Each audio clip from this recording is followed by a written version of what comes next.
Bismillahirrahmanirrahim. Assalamualaikum warahmatullahi wabarakatuh. Perkenalkan kami dari kelompok Pondok Pesantren untuk pengerjaan UAS RPPLB dengan dosen Bapak Akhir. Pada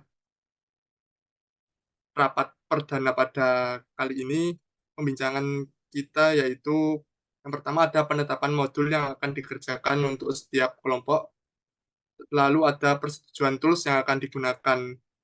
Untuk pertama-tama kami akan memperkenalkan diri terlebih dahulu berkelompok yang dari saya sendiri dengan nama Muhammad Akbar Rashid dari kelompok satu dan rekan saya Eh, saya dari kelompok satu juga dengan nama Muhammad Rozi.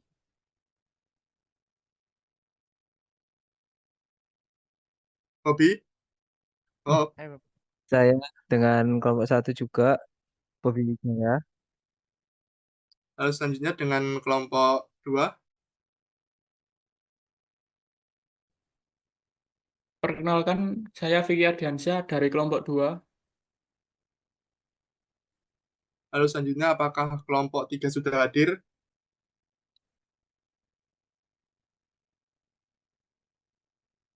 Kelompok tiga belum. hmm, Oke, langsung aja langsung ke kelompok empat. kelompok empat. Kenalkan, nama saya Yohanes Boa.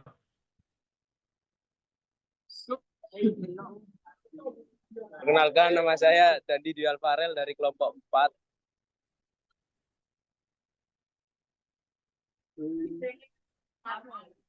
Mas Vano.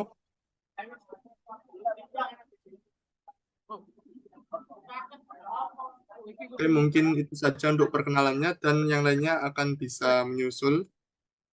Oke, yang pertama-tama pembahasan pertama modul yang akan kami kerjakan yaitu mengenai pondok pesantren. Yang pertama ada modul A yaitu modul administrasi yang akan dikerjakan oleh kelompok satu. Modul administrasi memiliki fungsional yaitu pendaftaran dan penerimaan santri, terus pengelolaan data santri, jadwal dan kurikulum.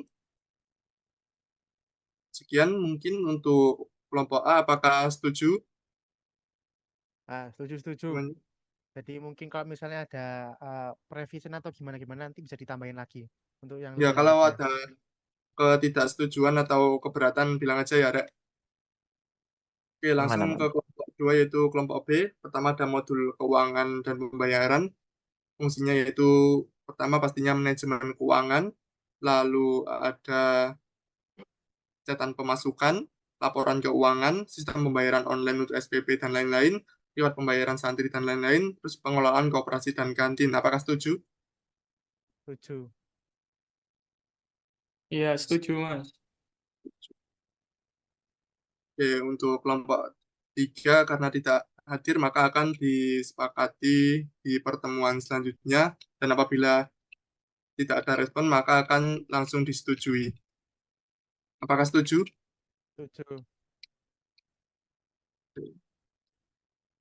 Yang keempat ada modul D yang akan dikerjakan oleh kelompok 4 yaitu modul infrastruktur dan pelayanan. Yang pertama fungsinya ada manajemen aset, pengelolaan aset pondok pesantren, pencatatan perawatan dan pemeliharaan aset, lalu ada pelayanan kesehatan, rekam medis santri dan lain-lain, terus jadwal konsultasi dan pengobatan. Yang ketiga ada manajemen jaringan dan IT yaitu pengaturan jaringan dan dukungan teknis pemeliharaan sistem. Apakah setuju? Setuju, Tuh. Mas. Oke, baik. Oke, agenda selanjutnya yaitu persetujuan tools yang akan digunakan dalam proyek akhir semester kali ini. Yang pertama-tama ada data modeling tools. Data modeling tools yang digunakan kali ini adalah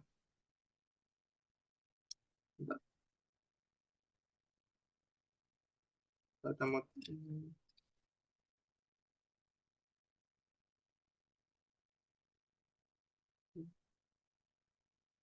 Data modeling tools yang digunakan pada kali ini adalah MySQL Workbench sebagai kepala bidang lagi. Lalu di sini ada staf pengajar dan kepala sekolah, monitoring dan evaluasi kinerja santri sedang, lalu pembuatan laporan yang dibutuhkan oleh staf administrasi, lalu ada akses informasi jadwal dan kurikulum santri, bukan hanya santri ya, guru dan staf-staf lainnya juga yang yang ber yang berpartisipasi dalam pengajaran akan dapat mengakses informasi jadwal dan kurikulum. Lalu ada komunikasi dan pengumuman resmi kepada orang tua dan wali, kedua bidang humas, manajemen pengaduan dan masukan dari santri dan orang tua, staf administrasi dan kedua bidang humas, itu sedang semuanya ini kebanyakan. Lalu akses data santri oleh pimpinan pondok pesantren, yaitu pimpinan pondok pesantren sendiri. Lalu ada manajemen absensi, yaitu staf pengajar dan staf administrasi, penyimpanan dan pengolahan staf administrasi, penanganan permintaan surat keterangan dan dokumen resmi staf administrasi. Di sini adalah tingkatannya. Sini akan menjelaskan untuk kebutuhan non fungsionalnya. Yang pertama untuk kebutuhan keandalan atau reliability. Yang pertama, sistem harus mempunyai dan mampu menyimpan dan memproses data tanpa kehilangan informasi selama 1 tahun. Untuk prioritasnya sedang. Dan kedua, sistem harus dapat melakukan pemulihan otomatis dalam waktu 5 menit setelah kegagalan. Untuk prioritas tinggi. Kemudian ketiga, sistem harus dapat menangani minimal 1000 pengguna aktif secara bersamaan. Untuk prioritasnya tinggi. Kemudian keempat, sistem harus memiliki tingkat keandalan seperti tanpa gangguan, ID user. Oh, tipe datanya di sini. Oh ya, tadi belum saya ganti ya tipe data pada user roles tadi. Apply oke. Di sini masih undefined.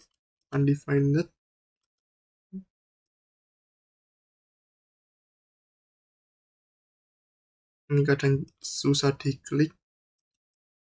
Ada integer, apply oke, sudah. Nah, di sini saya membutuhkan username, password, email. Username, password, email.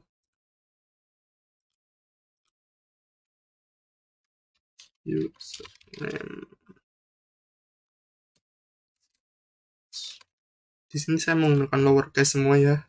Untuk atribut-atributnya, email. Lalu di sini ada, seingat saya ada timestampnya, create add. Oke, create add dan update add. Oke.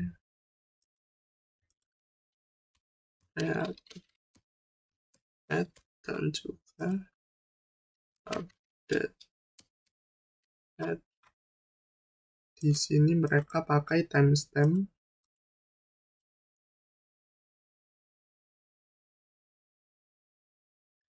Lalu username kita pakai varchar dan maksimal 25. Di sini password kita juga gunakan varchar, beri 15 saja. Email varchar 25. Oke, sudah kita apply.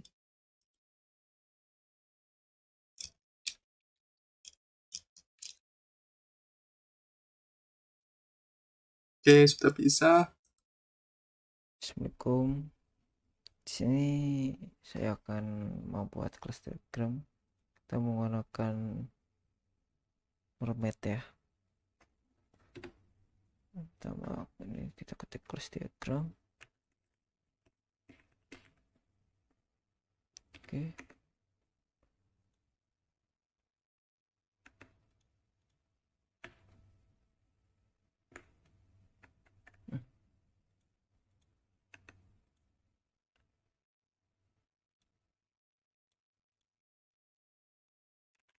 Kelas user.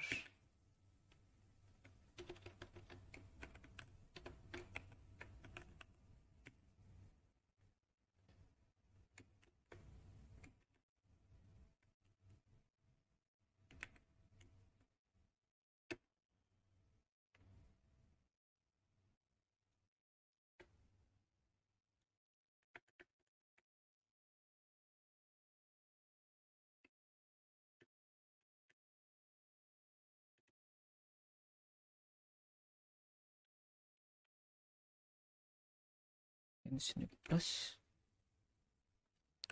user jadi user.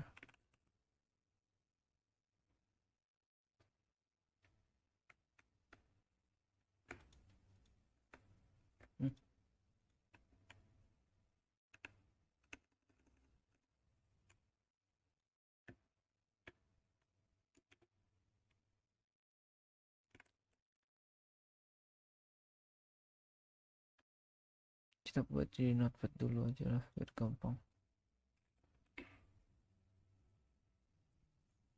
Dan ini tuh menghubungkan ya,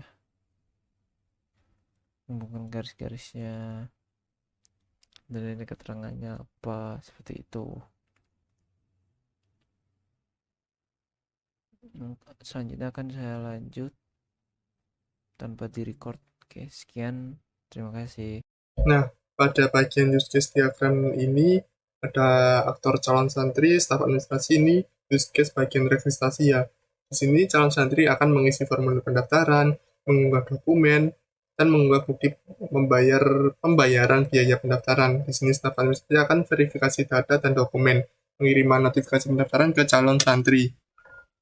Lalu di sini ada komunikasi pengumuman, pengaduan, dan masukan pondok. Di sini orang tua atau wali santri bisa melihat pengumuman, santri juga sama, yaitu mengirim pengaduan dan masukan. Di sini ada ketua bidang humas, yaitu mengirim pengumuman resmi, staf administrasi menerima dan menindaklanjuti pengaduan masukan. Di sini juga ada beberapa aktor-aktor lainnya pada seleksi dan pengumuman penerimaan santri, lalu ada pengelolaan data santri aktif dan alumni, lalu ada pembaruan informasi pribadi santri, mengirimkan kembali data yang sudah diproses ke pengelolaan data santri. Pengelolaan data santri ini mengelola data santri yang diterima dari sistem pendaftaran dan manajemen kurikulum, menghasilkan data santri yang bisa diakses oleh santri. Kemudian, santri menerima data dari pengelolaan data santri dan memiliki akses data untuk alumni. Alumni mendapatkan akses data dari santri. Oke, di sini saya akan menjelaskan spesifikasi teknologi atau operating analysis skin platformnya ya. Di sini ada hardware-nya. Di sini kita menggunakan server Dell PowerEdge R740 dan di sini ada spesifikasinya. Dual Enter Xeon, terus ada untuk manajemen jarak jauh, opsi untuk 10 GBE. Lalu ada router, kita menggunakan TP-Link. Lalu switch juga sama, TP-Link yang tersedia di Indonesia umumnya. Untuk di sini untuk ruangan kita menggunakan Lenovo ThinkCenter M720S. Prosesornya Intel Core i7 ya, RAM-nya 16. Lalu penyimpanan 512 GB, yaitu jenisnya SSD.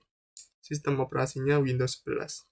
Lalu PC untuk ruangan administrasi, yaitu HP Protex 400G5, Intel Core i5, 8GB DDR4. Di sini jumlahnya 5 atau lebih ya, disesuaikan dengan ruang administrasi. Sama dengan untuk ruang guru, kecuali ini kita menggunakan versi yang berbeda, yaitu Acer Version. Lalu di sini ada access point, kita menggunakan Ubiquiti Unify API. Jumlahnya 2, satu untuk ruang administrasi dan satu untuk ruang guru. Lalu di sini software, kita menggunakan Linux untuk servernya, database kita MySQL yang terbaru. Di web server kita bisa menggunakan Ning atau Apache. Terus bahasa pemrograman yaitu Python, JavaScript, frameworknya React.js, React 17 dan juga Laravel. Nah, di sini saya akan menjelaskan yaitu topologi jaringannya ya.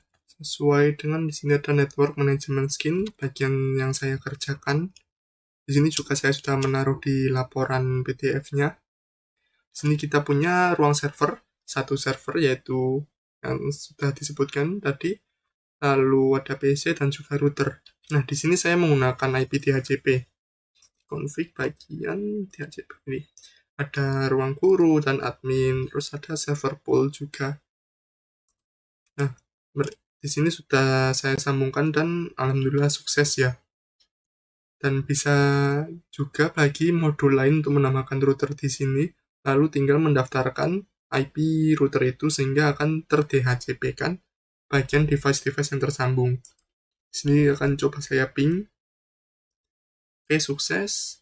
dari ruang administrasi ke ruang guru, bisa. Lalu administrasi ke bagian server, bisa. Sini server ke ruang guru, bisa. Oke, sukses semuanya ya, sudah lengkap di sini untuk topologinya. Dan untuk bagian modul-modul lain juga bisa menggunakan topologi. Saya tidak tahu apakah mereka menggunakannya. Untuk itu bagian loginnya sudah selesai. Jadi ini loginnya dari sini, ini akses akun. Ini untuk after loginnya udah juga seperti ini contohnya. Untuk tahapannya akan seperti ini. Jadi ini belum masuk.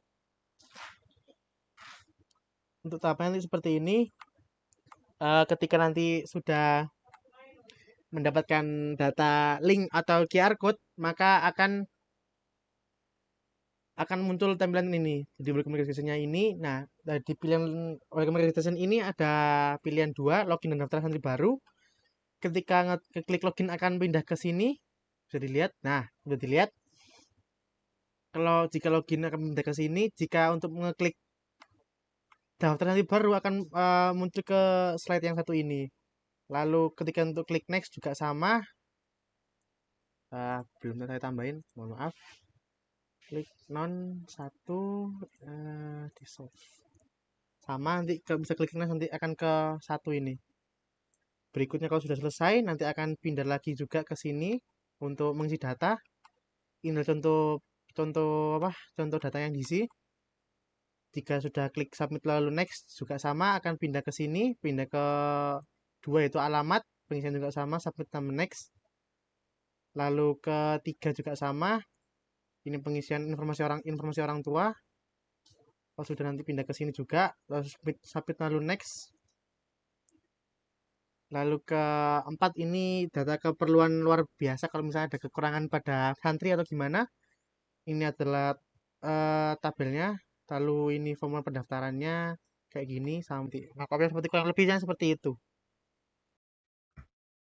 Oke, ini dia saya akan mencoba recording, yaitu update, show dari from, dan juga pengecekan lain-lainnya.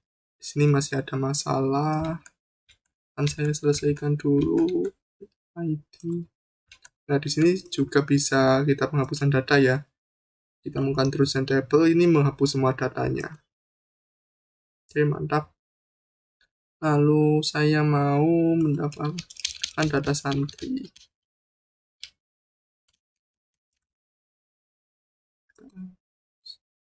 Close dulu saja, don't save. Karena saya sudah menyiapkan skripnya, jadi tidak lama tadi tidak terekam ternyata saya waktu mengerjakan dan menjelaskan ini. Itu mana tadi? Tambahkan data santri dan data guru. Nah, kan error tampilannya lagi, tapi tidak apa-apa.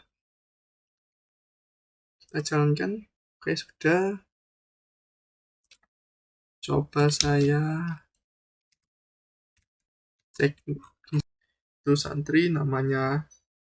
Setelah diperbarui maka akan ditampilkan di sini.